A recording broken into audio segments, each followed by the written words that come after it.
Le Japon, c'est un exemple assez particulier parce que, en fait, il y a moins de 900 morts, alors que le pays a été touché très tôt par le virus. Hein. Rappelez-vous peut-être du Diamond Princess, ce bateau de croisière qui avait été un foyer de contamination au sud de Tokyo dès début février.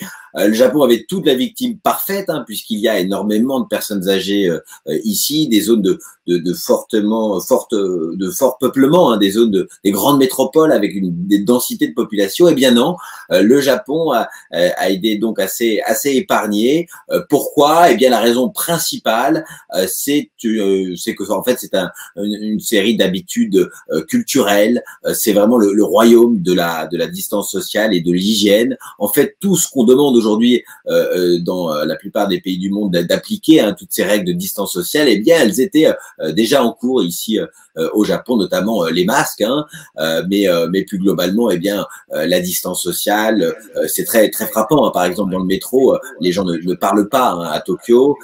Chacun est finalement sur lui-même, et c'est sans doute ses habitudes, le fait qu'on ne s'embrasse pas en public, qu'on ne se serre pas la main, qu'une simple courbette suffit à dire bonjour. On ne renifle pas en public, c'est très mal vu. Et donc tout cela a sans doute protégé le pays, même si c'est vrai qu'à partir d'avril, il y a eu une vague de contamination avec 10 fois plus de nouvelles infections que le mois précédent, mais on reste très loin des taux des autres pays. Il y a donc eu un état d'urgence tout de même qui a été imposé à partir du 16 avril dans tout le pays, mais avec aucun confinement obligatoire.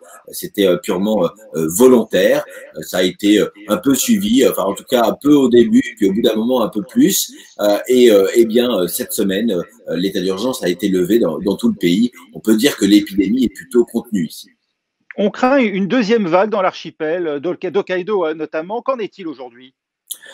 Oui, alors il y a eu cette crainte à partir il y a quelques semaines, vers la fin avril, en effet, dans l'île d'Hokkaido, qui a été un des premiers foyers de contamination, puis qui après avait réussi à stopper la progression de l'économie. Et de nouveau, eh bien, ils ont dû imposer des mesures de confinement.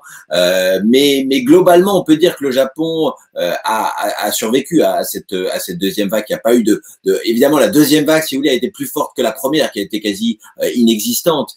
Mais globalement, non, on peut dire que le Japon s'en sort plutôt très bien. Le nombre de morts a pu être effectivement largement contenu. C'est grâce à quoi? Aux tests, aux mesures de prévention, au système de santé?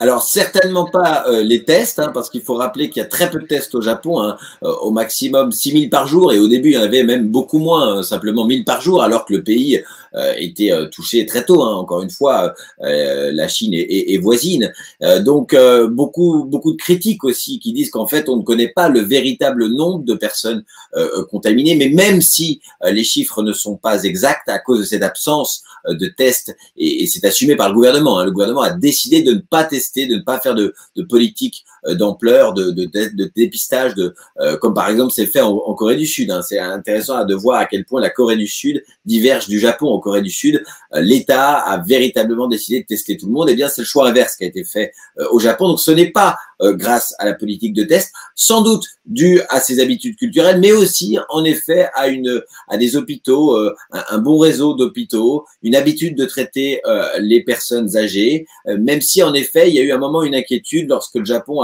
a cru qu'il y allait avoir véritablement une deuxième vague. Et là, pour le coup, il n'aurait pas été prêt parce qu'il y a de bons hôpitaux, un bon service de santé au Japon, mais très peu de services d'urgence, de places en réanimation. Et là, ça aurait pu être véritablement le drame.